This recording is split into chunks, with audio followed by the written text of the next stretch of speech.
अस्सलामुअलैकुम नाजरीन, खुशामदीद कहते हैं आपको। नाजरीन, भारत का जंगी जनून अपनी इंतहा को पहुंच चुका है। रात से जिस तरीके से सरहदी दरअंदाजी की जा रही है भारत की जानिब से, जिसको भारत लाइन ऑफ कंट्रोल पर क्रॉस फायरिंग के बजाय सर्जिकल स्ट्राइक्स का नाम दे रहा है। और ये भी आपको बताते चलें कि सर्जिकल स्ट्राइक्स से वो जो लफ्ज है वो बार बार इसलिए इस्तेमाल कर रहा है क्योंकि इससे पहले भारत ने धमकी लगाई थी पाकिस्तान को उड़ी हमले के बाद कि उड़ी हमले से पर जिस तरीके से पाकिस्तान पर इल्जाम लगाया गया कि जी पाकिस्तान ने ही हमला करवाया है, पाकिस्तान की जानिब से दहशतगर्द जो है वो भेजे गए थे।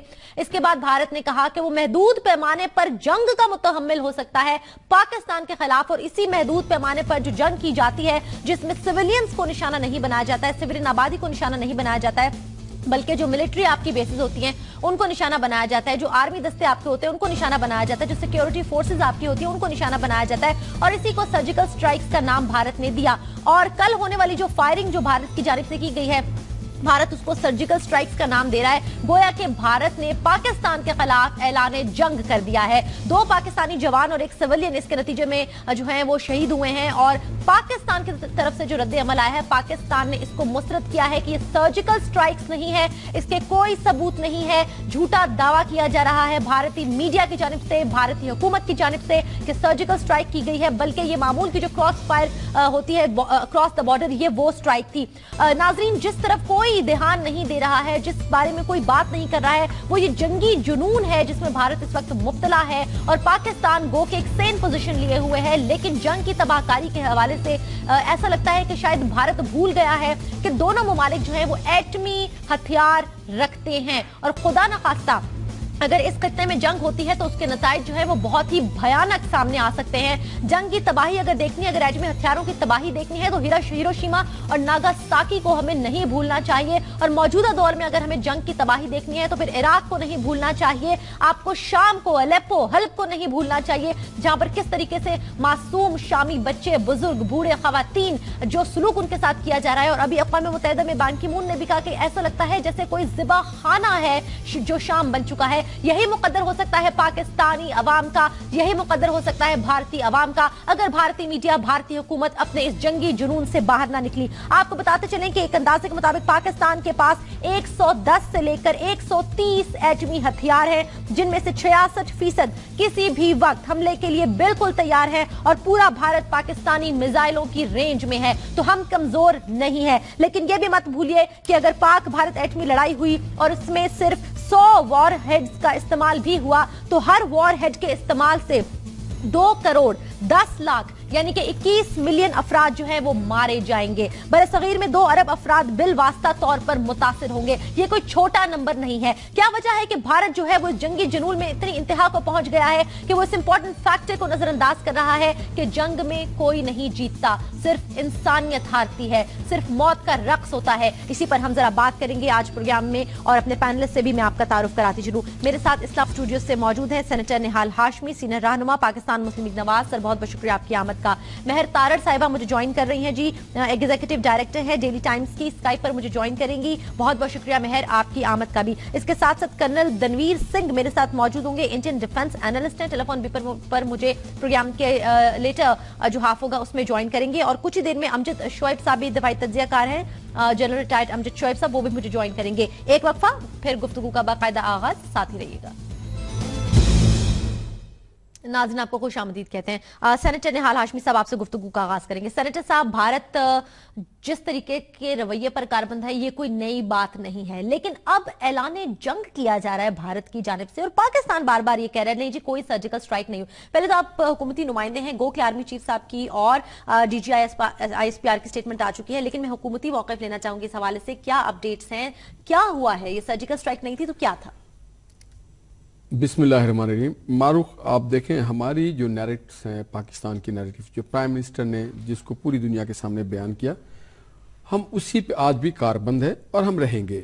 हमने कहा है कि बावजूद बहुत सारे इस चीज़ के कि हमारे मुल्क में भी दरअंदाजी की जाती है, जो हमारी टेररिज्म है जिसके सबसे ज़्यादा हम विक्टिमाइज हुए हैं, वो हमारे बैरून मुल्क, हम किसी के तरफ डायरेक्ट इशारा भी नहीं करते हैं।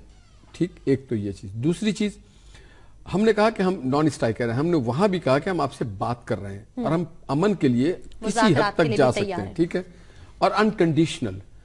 آج ہندوستان سے ایک بڑی بیوقوفی ہوئی ہے. عالمی ضمیر یا عالمی جب میڈیا اس کو ہائی لائٹ کرے گا تو ان کا آرمی کا جنرل آ کے کہتا ہے کہ ہم نے سرجیکل اسٹرائک کیا ہے. That means that is an evidence, an admission on the part of India کہ we are the aggressor. اب اگر انڈیا کس ملک سے جو ان کی مائنڈ سیٹ وہ کھل کے کہیں نہ کہیں جتنا بھی چالاک ہو کہیں نہ کہیں چالاکی کسی مجرم کی پکڑی جاتی ہے. جس طرح سے انہوں نے پیلٹ لگایا کشمیریوں کے اوپر, ان کے چہرے کوئی ایویڈنس کی ضرورت نہیں, ان کے چہرے کافی ہیں گواہی دینے کے لیے. سیلف کنفیشن ہو گیا. دس از اے سیلف کنفیشن کہ آپ نے یہ نہیں کہا کہ کراس بارڈر فائرنگ ہوئی ہے, یہ نہیں کہا کہ یہ ایک روٹین کی پوری دنیا میں جو آرمی پیٹرول کر رہی ہوتی. You have said that it is a surgical strike. Surgical strike لیکن پاکستان یہ کہہ رہا ہے کہ یہ سرجیکل اسٹرائک نہیں ہے. اب پاکستان کہے نہ کہے انہوں نے کہہ دیا, اور یہ انہوں نے اپنے پارٹ میں غلطی کی کہ دے آر ایگریشن کیا ہے, وہ حملہ آور ہوئے ہیں. ہمیں یہ حق حاصل ہے پھر اپنے دفاع کا کہ ہم اگر اپنے دفاع میں جتنا نقصان اپنے حملہ آور کو کر پہنچا سکتے ہیں امپورٹنٹ پوائنٹ ریز کیا ہے. میں اس پر بھارتی دفاعی تجزیہ کار کا بھی موقف جاننا چاہوں. دنویر سنگھ میرے ساتھ موجود ہے. سر آپ کو خوش آمدید کہتے ہیں. جی دنویر سنگھ صاحب, جو بات میرے ساتھ موجود ہے حکومتی رہنما انہوں نے کی, انہوں نے کہا کہ بھارت نے تو یہ سیلف کنفیشن دے دیا کہ ہم نے سرجیکل سٹرائکس کی ہیں, اور اس سے اب بھارت جو ہے وہ ایک سٹیپ پیچھے چلا گیا اور پاکستان کو اپنے دفاع کا حق حاصل ہے, اور ایک طریقے سے بھارت نے اپنی کمزوری دکھا دی. بھارت نے یہ دنیا کو باور کرا دیا کہ جو حملہ آور ہے وہ بھارت ہی ہوا ہے. تو یہ غلطی ہوئی ہے بھارت سے, یہ جان بوجھ کر کیا گیا ہے؟ آپ کی اس پر کیا رائے ہے؟ بالکل, ہندوستان میں جو یہاں پہ فضا ہے یہ بالکل بہت ہی اچھی, مطلب یہاں پہ جشن منایا جا رہا ہے اور یہاں کا ماحول بہت اپ بیٹ ہے. یہاں پہ اس چیز کو دیکھنے کا نظریہ بالکل الگ ہے. پوری پہ حملے کے بعد میں ہم نے جوابی کارروائی کری اور ہمارے 4 اور 9 پیرا کمانڈو کے جو جانباز جو پیرا ٹروپر تھے انہوں نے یہ ایکٹیویٹی کری, اور یہ ہیلی کاپٹر ماؤنٹیڈ آپریشنز ہوئے دنبر گلی سے لے کے اور لیپا ویلی تک, اور اس کے اندر ہمارے مطابق 35 سے 38 آتنکوادی اور 2 پاکستانی سینکوں کو مارا گیا. لیکن اگر BBC کی مانے تو تقریباً 140 سے 160 آتنکوادیوں کو موت کے گھاٹ اتارا گیا.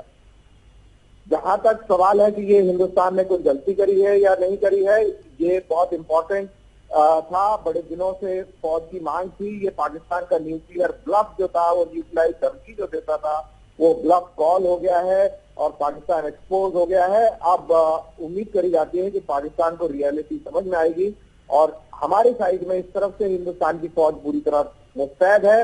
اور دنویر سنگھ صاحب, بنا کسی ثبوت کے آپ نے الزام عائد کیا, اس کی تحقیقات کے لیے بھارت نے انتظار نہیں کیا, الزام عائد کیا پاکستان پہ, اور الزام کی بنیاد کے اوپر یہاں تک کہ اقوام متحدہ کے جو وفد تھا اس کو بھی نہیں آنے دیا گیا, ان سے ہی کم سے کم جو ہے انکوائری کرا لی جاتی ہے. اس کے بغیر سرجیکل سٹرائکس ایک نیشن کا لانچ کرنا. ہندوستان ایک بہت ہی ذمہ دار ملک ہے دنیا میں, اور ہندوستان کی بات جو ہے پوری دنیا میں سنی جاتی ہے. ہندوستان ایک جمہوریت ہے, اور یہاں پہ ہماری بات کی ویلیو بالکل الگ ہے. ہم کو آپ پاکستان کے ساتھ کمپیئر نہ کریں. اگر ہندوستان نے اس پرکار کا موقف رکھا ہے, اس پرکار کی بات کری ہے کہ ہمارے پاس ایویڈنس ہے, آپ DNA کے سیمپل لے لیجیے. ہمارے پاس زندہ پاکستانی آتنکوادی ہے بہادر علی, اور ہم نے 4 اور جو تو سر پھر اقوام متحدہ کے مندوبین کو آنے دیتے, ان کو معائنہ کرنے دیتے, پھر گھبراہٹ کس چیز کی؟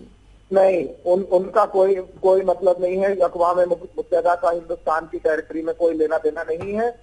ان کو کسی بھی حالت میں یہاں پہ آنے نہیں دیا جائے گا, کیونکہ ہم لوگ بالکل سکشم ہیں اپنے.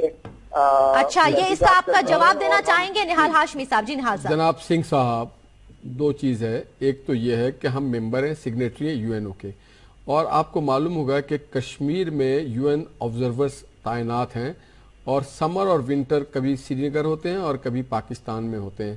تو وہ جو آبزرور ہیں آج کل وہ سری نگر میں ہی تعینات ہے. آپ اڑی کا ان سے کروا لیں انکوائری, نمبر 1. نمبر 2 یہ کہ ایک منٹ اس سے پہلے کہ آپ آگے بڑھیں, میں آپ کی جانکاری دوسری بات آپ سے عرض کرنا تھا کہ آپ نے آج یہ ایڈمٹ کیا کہ you committed an state terrorism, اور تیسری بات اگر جمہوری ہیں, میں آئی اپریشیٹ سنگھ صاحب सिंह साहब please let me allow, I appreciate कि आपका मुल्क जमहूरी है और दुनिया में सुनी जाती है आपकी बात। आपके जो मजलूम लोग हैं उन्हें भी जमहूरी हक दें। आपकी प्रधानमंत्री जनाब श्री नेहरू साहब गए थे, नहीं नेहरू साहब गए थे जनवरी 1948 में हमारे खिलाफ कंप्लेंट लेके कि जनाब कश्मीर में यूएन इंटरवेंशन किया जाए, तो हम नहीं गए थे, आप गए थे। तो तब तो आपने यूएन को माना, लेकिन आज आप यूएन की आमद से ठीक है, ये तो अगर आप यूएन को नहीं मानते, उसका कोई लेना देना नहीं है, तो फिर आप यूएन से वापस आ जाए। आप जवाब दे दीजिए जी। एक मिनट में जनाब, ऐसा है, आपने भी ये पूरा पढ़ा है, हमने भी पढ़ा है, लेकिन आप अपनी राय को गुमराह ना करें। United nation security council resolution number 47, इसमें ये बोला गया था कि दोनों मुल्क जो हैं, सब क्लॉज 4 जनाब, सुनिए, उनको ये बोला गया था कि पाकिस्तान के जो हमलावर जो हैं वो वापस आए और अपनी सीमा में आए। हिंदुस्तान जो है पूरे रियासत जम्मू कश्मीर को सिक्योर करे और उसके बाद में इंतखाबात कराए, राय शुमारी कराए, लेकिन पाकिस्तान इस चीज को नहीं माना और हिंदुस्तान अभी वहीं पे है।